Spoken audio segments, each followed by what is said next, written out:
नमस्कार दोस्तों, आपका अपना चैनल में स्वागत है। और प्राइस की जो एनालिसिस है, हम संडे के दिन मंडे को जो प्राइस जो ट्रेडिंग डे ओपन होगा हमारा और मार्केट खुलेगा, तो उसके लिए हम संडे को एनालिस करते हैं। तो फ्राइडे और सैटरडे हमने लर्निंग के लिए रखा है, जो शुरू से तय है। और संडे को हम मंडे के लिए प्रिपरेशन करते हैं। तो चलिए हम चार्ट पे चलते हैं और देखते हैं, प्राइस को समझते हैं कि कल का मूव को हम कैसे देखेंगे, कैसे एनालाइज करेंगे, कैसे ट्रेड करेंगे। तो चलिए चार्ट पे चलते हैं। देखिए, प्राइस अभी इस लेवल पे क्लोज है और इस लेवल पे क्लोजिंग करने के बाद प्राइस में ये एक जोन है जहाँ से प्राइस में थोड़ी बहुत मूव आई है। तो ये हमारा एक जोन है, ठीक। इस लेवल पे अगर प्राइस आती है, आने के बाद प्राइस अगर यहाँ पे सस्टेन करती है, कुछ देर रुकती है इस लेवल पे, और प्राइस आने के बाद प्राइस अगर नीचे ब्रेक करती है, तो इसलिए ये लेवल, ठीक, ये एक जोन। और दोबारा अगर प्राइस यहाँ से और नीचे गिरती है तो ये लेवल, ठीक है। प्राइस यहाँ से उठा था तो हो सकता है कि प्राइस इस लेवल के नज़दीक, इस जोन के नज़दीक प्राइस आ जाए, अगर ये लेवल टूटता है तो, ठीक है। और अगर प्राइस इस लेवल को नहीं तोड़ पाता तो प्राइस यहाँ से उठेगा और उठने के बाद इस लेवल को टच कर सकता है, ठीक है। समझ रहे हैं बात। अगर प्राइस ओपन होती है यहाँ पे कहीं अपने क्लोजिंग के पास, और क्लोजिंग के पास ओपन होने के बाद इस लेवल पे आती है, इस लेवल को ब्रेक करती है, तो प्राइस ये लेवल और ये लेवल तक आ सकती है, ठीक। अगर ये लेवल पे प्राइस बायर यहाँ पे इस लेवल पे इस जोन को देखते हुए अगर हम एनालाइज करें, तो प्राइस अगर इस लेवल से बायर अगर एक्टिव होते हैं, बायर अगर आते हैं, बायर का इंटरेस्ट होता है इस लेवल पे, तो प्राइस वापस ब्रेक ना करके नीचे प्राइस ऊपर उठ सकता है इस लेवल तक। दूसरा, अगर ये लेवल भी ब्रेक होता है तो प्राइस कहीं इस लेवल तक जा सकती है। जो प्रीवियस हिस्ट्री में गिरावट यहाँ से आई है, तो हो सकता है कि प्राइस इस लेवल को टच करे और यहाँ से फिर उसकी प्राइस एक्शन कुछ दूसरी हो या कुछ और, यहाँ से इसको ब्रेक करके वापस आ सकती है या फिर यहाँ से और भी ऊपर उठ सकती है, ठीक है। ये रहा न्यूट्रल ओपन होने की जो बात है कि प्राइस अगर अपने क्लोजिंग के पास ओपन होती है तो, ठीक है। और अब चलते हैं कि प्राइस में अगर गैप अप ओपनिंग होती है तो हम क्या कर सकते हैं।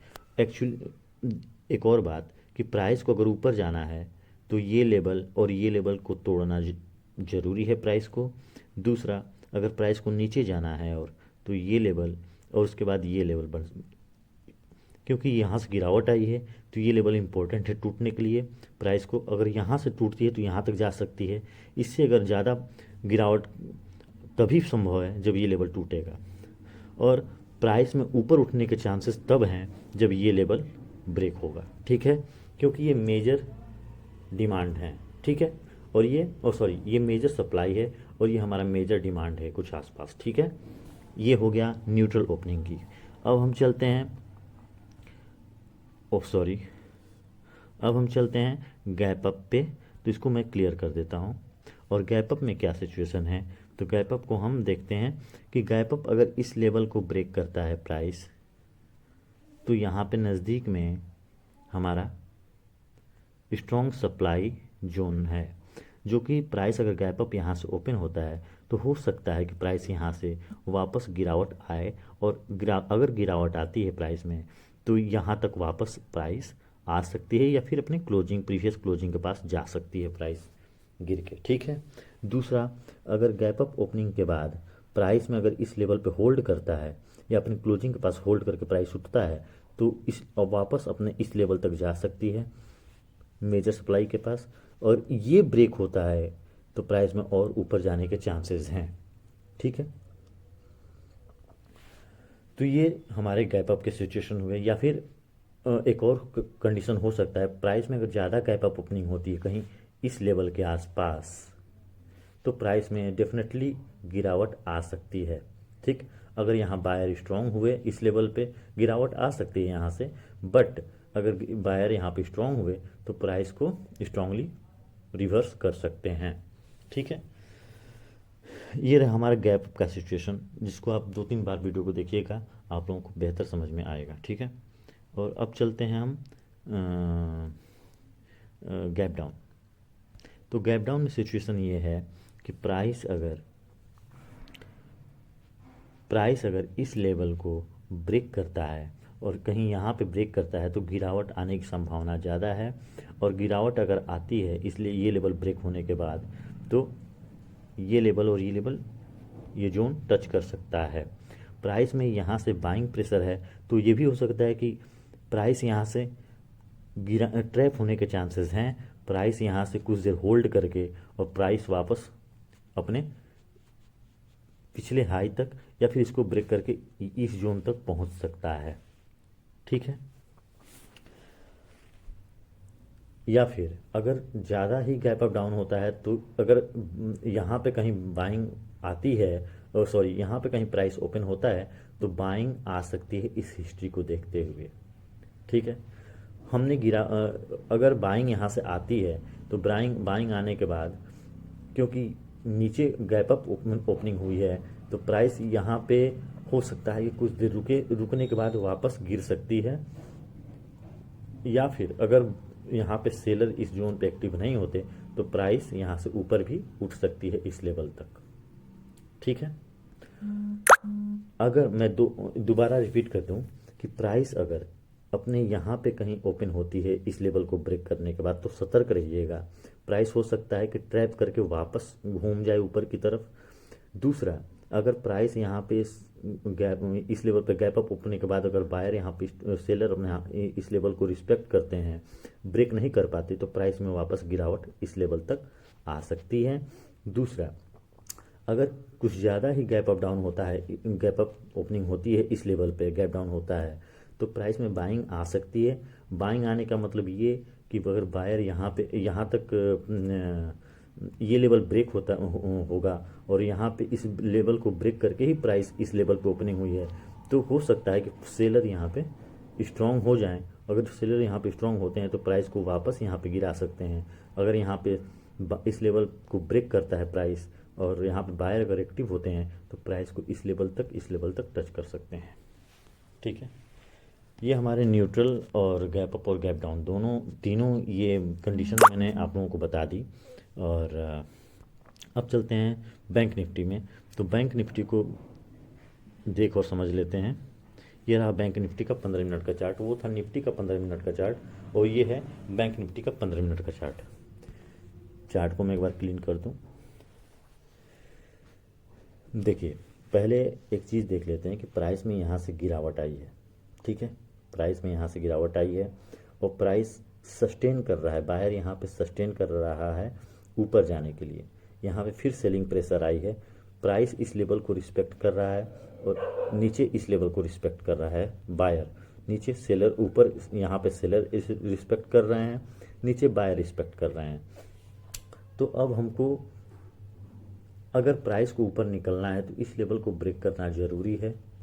ठीक है, अगर ये लेवल ब्रेक होता है तो प्राइस इस लेवल तक और या फिर इस जोन तक पहुंच सकता है। ठीक है, अगर प्राइस इस लेवल को ब्रेक करती है तो पहला तो ये हमारा रहा।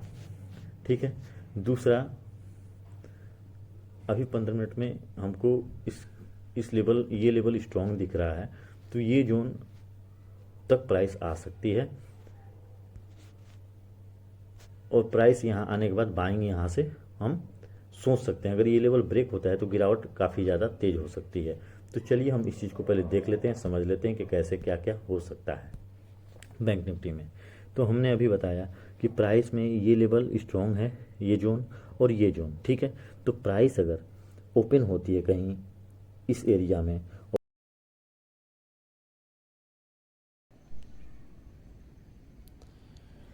प्राइस अगर ओपन होती है इस एरिया में तो प्राइस में ये लेवल स्ट्रॉन्ग है ऊपर से और नीचे से बायर स्ट्रॉन्ग है, ऊपर से सेलर स्ट्रॉन्ग है। तो प्राइस कहीं इस एरिया में ओपन होती हैं और प्राइस ओपन होने के बाद जैसी सिचुएशन दिख रही है कि अभी कैंडल रेड बनी हुई है छोटी सी, तो हो सकता है कि प्राइस में गिरावट आए। और गिरावट अगर आती है प्राइस में थोड़ी बहुत तो इस लेवल तक आएगी और आने के बाद प्राइस हो सकता है कि यहाँ से दोबारा उठे और उठने के बाद अगर प्राइस को ऊपर जाना होगा तो इस लेवल से प्राइस ब्रेक करके ऊपर निकल सकती है। ये लेवल ऊपर निकलने के लिए प्राइस के लिए इम्पोर्टेंट है। अगर ये ब्रेक नहीं हो पाता तो प्राइस वापस इस एरिया में ही रह जाएगी या फिर वापस इस एरिया में आ जाए। ऊपर जाने के लिए प्राइस को ये लेवल तोड़ना पड़ेगा। दूसरा कि प्राइस अगर इस लेवल पे आती है और प्राइस अगर इस लेवल पे सेलर स्ट्रांग होते हैं तो इस लेवल को टूटने पे प्राइस यहाँ तक आ सकती है। ठीक है, इस लेवल तक आ सकती है प्राइस। दूसरा, ये दोनों कंडीशन न्यूट्रल ओपन होने की बात मैं कर रहा हूँ कि प्राइस अगर इस लेवल पे उठे या फिर इस लेवल अपने क्लोजिंग प्राइस जहाँ प्राइस ने क्लोजिंग किया है अगर यहीं पे ओपन होती है प्राइस, तो हो सकता है कि प्राइस यहाँ पे गिरे और गिरने के बाद प्राइस अगर यहाँ पे सेलर स्ट्रांग होते हैं तो प्राइस इस लेवल पे आ जाएगी। अगर यहाँ पे ये लेवल ब्रेक नहीं होता और बायर स्ट्रांग होते हैं तो प्राइस ऊपर इस लेवल तक जा सकती है और जाने के बाद अगर प्राइस इस लेवल को ब्रेक करती है ऊपर तो प्राइस इस लेवल तक पहुंच सकती है, इस जोन तक पहुंच सकती है। ठीक है, ये न्यूट्रल ओपनिंग होने की बात है। अगर ये लेवल अगर ब्रेक नहीं होती तो प्राइस वापस इस लेवल पे आ जाएगी। ठीक है, ये न्यूट्रल ओपन होने की बात मैं बता रहा हूँ। चाहे प्राइस इस लेवल पे ओपन हो या इस लेवल पे, गिरावट आनी तय है। ठीक है, सॉरी, तो इसको मैं क्लियर कर देता हूँ। और अब चलते हैं गैप अप पे। तो गैप अप ये ध्यान रखना कि निफ्टी का, बैंक निफ्टी का 15 मिनट का चार्ट है और निफ्टी का 15 मिनट का चार्ट का एनालिसिस मैंने कर दिया है उसको। ये दोनों निफ्टी और बैंक निफ्टी को ध्यान से गौर से समझिएगा, केयरफुली समझिएगा प्राइस के एक्शन को। और अब मैं बता रहा हूँ कि अगर ये लेवल ब्रेक होता है, अगर गैप अप ओपनिंग होती है प्राइस में, तो प्राइस में अगर गैप अप ओपनिंग होती है तो प्राइस में गिरावट आ सकती है। अगर यहाँ पे कहीं ओपन होती है प्राइस इस लेवल पे तो गिरावट आ सकती है और इस लेवल से रुक के प्राइस दोबारा उठ सकती है। या फिर अगर इस लेवल से बायर एक्टिव नहीं होते तो प्राइस इस एरिया में कुछ देर रुकने के बाद या फिर इमीडिएटली प्राइस यहाँ से ब्रेक कर सकती है। और ब्रेक करने का मतलब कि प्राइस इस लेवल तक आ सकती है या फिर इस लेवल तक आ सकती है। ठीक है,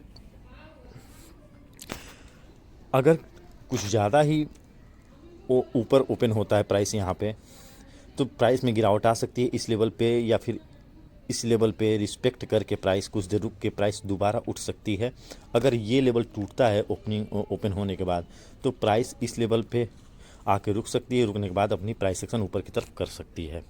ठीक है, ये गैप अप की सिचुएशन है। गैप अप को यार फिर मैं दोहरा देता हूँ क्लीन करके, प्राइस को ड्राइंग को क्लीन करता हूँ और फिर से बता देता हूँ कि प्राइस के लिए ये लेवल स्ट्रॉन्ग है, ये लेवल भी स्ट्रॉन्ग है। ठीक है, ऊपर के लिए अगर प्राइस ओपन होती है इस लेवल पे, कहें इस लेवल पे ओपन होती है तो प्राइस इस लेवल पे अगर रिस्पेक्ट करती है, यहाँ पे कुछ देर रुकती है, तो रुकने का मतलब ये है कि प्राइस अगर यहाँ पे बायर स्ट्रॉन्ग होते हैं तो प्राइस इस लेवल पे जा सकता है, इस लेवल को ब्रेक भी कर सकता है और ब्रेक करने के बाद ऊपर जाएगी और इस लेवल को टच कर सकती है। ठीक है, ये पहली कंडीशन। दूसरी कि अगर प्राइस इस लेवल पर कहीं ओपन होती है तो अगर प्राइस इस लेवल को ही ब्रेक करती है, अगर इसके ऊपर ओपन होती है प्राइस, तो प्राइस इस लेवल के ऊपर अगर ऊपर ओपन होती है तो प्राइस इस लेवल या ये लेवल पे कुछ देर रुकेगी और रुकने के बाद बाइंग आ सकती है। ठीक है, बाइंग आ सकती है। अगर बाइंग नहीं आ सकती है, अगर बाइंग आती है इस लेवल पे तो प्राइस इस लेवल को टच कर सकती है। अगर बाइंग यहाँ पे वीक होती है तो प्राइस में गिरावट आ सकती है यहाँ तक या फिर यहाँ तक। ठीक है, ये है गैप अप का सिचुएशन जो प्राइस को देखते हुए। देखिए, प्राइस हमारे बस में नहीं है, आपके बस में नहीं है, लेकिन गैप अप ओपन होने के बाद या न्यूट्रल ओपन होने के बाद प्राइस की मूवमेंट कैसी होगी इसको समझना, देखना लाइव मार्केट में बहुत ज़रूरी है। तो आप लोग लाइव मार्केट में जो मैं बता रहा हूँ उसको ध्यान में रखते हुए, ज़रूरी नहीं कि मेरी बातें 100% सही हो, लेकिन आपने अपना दिमाग भी, अपना लॉजिक, अपना कॉमन सेंस भी यूज करना है साथ में। ठीक है, अब चलते हैं गैप डाउन की तरफ। प्राइस को क्लीन कर देता हूँ और ये रहा गैप डाउन। तो गैप डाउन में हम क्या कर सकते हैं कि अगर प्राइस इस लेवल के नीचे ओपन होती है, इस लेवल के नीचे कहीं ओपन होती है प्राइस, तो प्राइस में इस लेवल तक उसको आना इस लेवल को टच कर जाएगी प्राइस अगर यहाँ पे ओपन होती है तो। और इस लेवल के टच करने का मतलब ये है कि प्राइस अगर इस लेवल पे कुछ देर रुक के अगर यहाँ पे सेलर स्ट्रांग होते हैं तो प्राइस इसके नीचे सफ़र करना चालू कर देगी। दूसरा कि अगर प्राइस इस लेवल पे बायर स्ट्रांग होते हैं तो प्राइस अपने प्रीवियस क्लोजिंग या फिर अपने प्रीवियस लो जो ब्रेक हो चुका था उस लेवल पे जा सकती है, या फिर इसको ही ब्रेक करके प्राइस अपने इस जोन तक पहुंच सकती है, क्योंकि यहाँ पे पिछली हिस्ट्री के अकॉर्डिंग यहाँ से काफ़ी ज़्यादा बाइंग आई है। ठीक है, काफ़ी ज़्यादा इस लेवल को रिस्पेक्ट किया गया है बायर के थ्रू। ये डिमांड सप्लाई स्ट्रॉन्ग है यहाँ पे। तो अगर प्राइस इस लेवल पे आती है तो बाइंग यहाँ से आ सकती है और बाइंग स्ट्रांगली भी आ सकती है। अगर यहाँ पे बायर वीक पड़ते हैं, ये लेवल ब्रेक होता है तो प्राइस नीचे भी आ सकती है, क्योंकि यहाँ पे लिक्विडिटी काफ़ी ज़्यादा होगी इस लेवल पे। पिछली हिस्ट्री को देखते हुए यहाँ पे लिक्विडिटी काफ़ी ज़्यादा होगी, तो लिक्विडिटी को देखते हुए अगर प्राइस इसको ब्रेक करती है तो शार्पली नीचे आएगी। अगर यहाँ पे बायर स्ट्रांग होते हैं तो प्राइस को ऊपर लेके जा सकते हैं। ये रही बैंक निफ्टी की एनालिसिस 15 मिनट की। तो निफ्टी और बैंक निफ्टी दोनों के एनालिसिस मैंने कर दिया है। मेरी आपसे यही गुजारिश है कि आप प्राइस एक्शन को बेहतर तरीके से समझिए, देखिए। मेरे कहे अनुसार आंख बंद करके कोई भी एक्शन न लीजिए। मैं प्राइस एक्शन, प्राइस बिहेवियर जो बता रहा हूँ, ज़रूरी नहीं कि 100% आप मैं जो बता रहा हूँ वही होगा, क्योंकि प्राइस की लाइव मार्केट में प्राइस की मूवमेंट ज़रूरी नहीं है कि 100% मेरे अकॉर्डिंग ही हो। प्राइस कुछ भी कर सकती है, प्राइस से ऊपर ना मैं हूँ ना कोई है। तो जो प्राइस अभी सिचुएशन दिखा रही है, जो प्राइस की बनावट है, उस बनावट को देखते हुए मैं सारे ऑब्जर्वेशन आपके सामने, क्योंकि देखिए मार्केट ऑब्जर्वेशन पे ही चलती है, साइकोलॉजी पे चलती है। तो मार्केट में, लाइव मार्केट में कल के दिन क्या साइकोलॉजी होगी, किस तरीके से होगी, किस तरीके से प्राइस कहाँ कहाँ कैसे कैसे किस जोन पे कैसे रिएक्ट करेगी, वो लाइव मार्केट में प्राइस ही जानता है। और उस जोन को, चाहे सप्लाई हो या फिर डिमांड हो, उस जोन पे प्राइस के आने के बाद हम कैसा रिएक्ट करते हैं, प्राइस को कैसे हम हैंडल करते हैं, वो हमारे ऊपर डिपेंड करता है। तो सबसे इम्पोर्टेंट है, ट्रेड मिले या ना मिले, अपने कैपिटल, अपने पूंजी को बचा कर रखिएगा और रिस्क मैनेजमेंट के साथ कोई खिलवाड़ नहीं, स्टॉप लॉस प्रॉपर लगाइएगा। मिलते हैं नेक्स्ट वीडियो में, और अपने माँ बाप का अपना ख्याल रखिए। बाय।